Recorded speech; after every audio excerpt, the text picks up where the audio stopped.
Sebagai seorang muslim, jika mendengar adanya lantunan zikir, pasti membuat bulu kuduk kita berdiri dan hati kita pun langsung terenyuh. Seakan terasa sekali banyaknya dosa yang diperbuat. Jika kita telisik lebih dalam, sebuah zikir itu memiliki banyak keutamaannya. Seperti salah satunya ialah dapat menguatkan hafalan kita serta dapat membuat kita jauh dari sifat pelupa. Kalimat zikir atau kalimat thayyibah yang sering kita ucapkan memang punya maknanya tersendiri dan sudah seharusnya seorang muslim untuk mengamalkan sebuah zikir. Karena tanpa disadari bisa saja sebuah zikir yang sering kita lakukan itu menyelamatkan diri kita dari mara bahaya. Dan tim Berita Islami masa kini merangkum kisah-kisah nyata mukjizat dari sebuah zikir.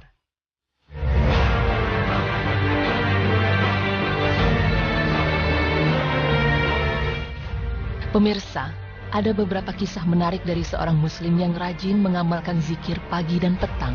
Kisah ini berasal dari seorang pria yang hari-harinya selalu dihiasi dengan melantunkan lafaz zikir dan sebut saja namanya Abi.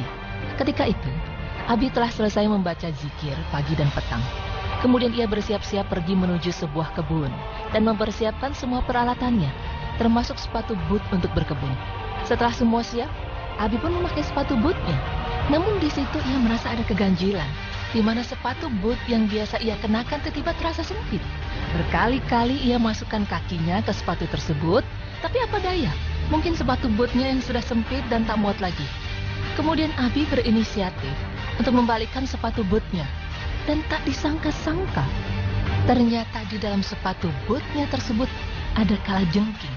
Tapi anehnya, ketika Abi mencoba sepatu bootnya, kalajengking tersebut tidak menggigit kakinya sama sekali.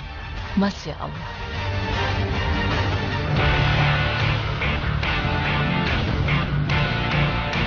Selanjutnya, ada pula kisah lain.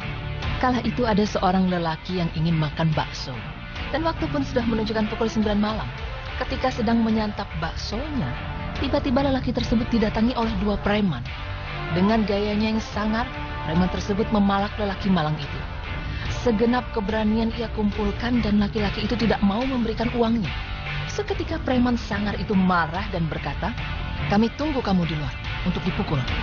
Setelah selesai makan, dengan tenang laki-laki tersebut keluar dari tempat makan bakso sembari mengucapkan, "A'udzubikalimatillahi tammati min syarri ma khalaq." Ketika ia berjalan melewati kedua preman tersebut, anehnya preman seperti terpaku dan hanya bisa memandang dirinya.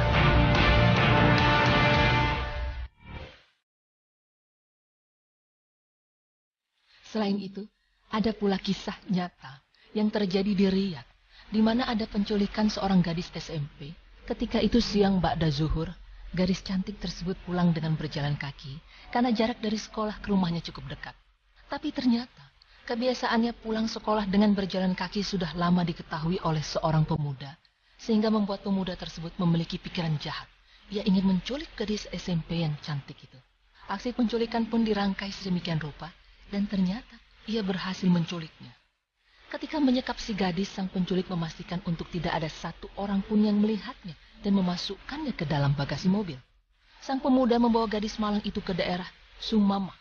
Tidak tahu apa yang akan dilakukan sang penculik tersebut, karena hanya Allah yang tahu apa yang hendak diperbuat. Kemudian turunlah si pemuda dengan kunci di tangannya, dan dengan gembira dimasukkannya kunci tersebut dan diputar. Tapi keanehan mulai terjadi. Bagasi tidak bisa terbuka meski telah dicoba terus-menerus. Tapi percuma. Azan asar sudah berkumandang, dan sang pemuda sudah mulai dihinggapi rasa takut dan heran. Dia takut si gadis mati karena tidak menghirup udara, sehingga ia terus mencoba membuka pintu bagasi mobilnya. Tapi sang pemuda sudah putus harapan. Bagasi tetap terkunci rapat sementara hari sudah malam. Dengan perasaan takut dan pasrah, sang pemuda membawa mobilnya ke bengkel terdekat dan berharap di sana ada jalan untuk membuka bagasi mobilnya dan menyelamatkan nyawa si gadis.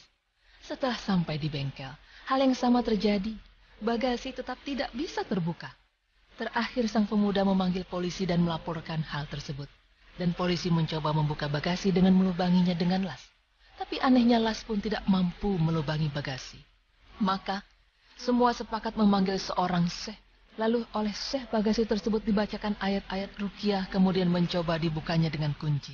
Subhanallah, sekali putar kuncinya bagasi itu langsung terbuka. Dan terlihat si gadis dalam keadaan selamat, serta tidak terjadi apapun atas dirinya.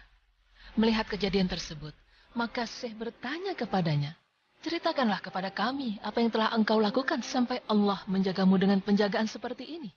Gadis SMP tersebut menjawab dengan singkat, "Sesungguhnya aku tidak pernah meninggalkan zikir pagi dan petang." Masya Allah.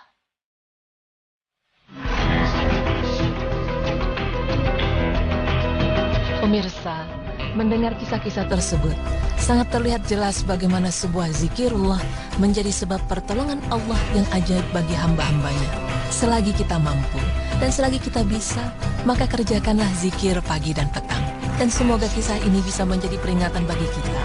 Insya Allah, Allah akan menjaga hambanya yang bertakwa. Amin, ya Rabbal Alamin.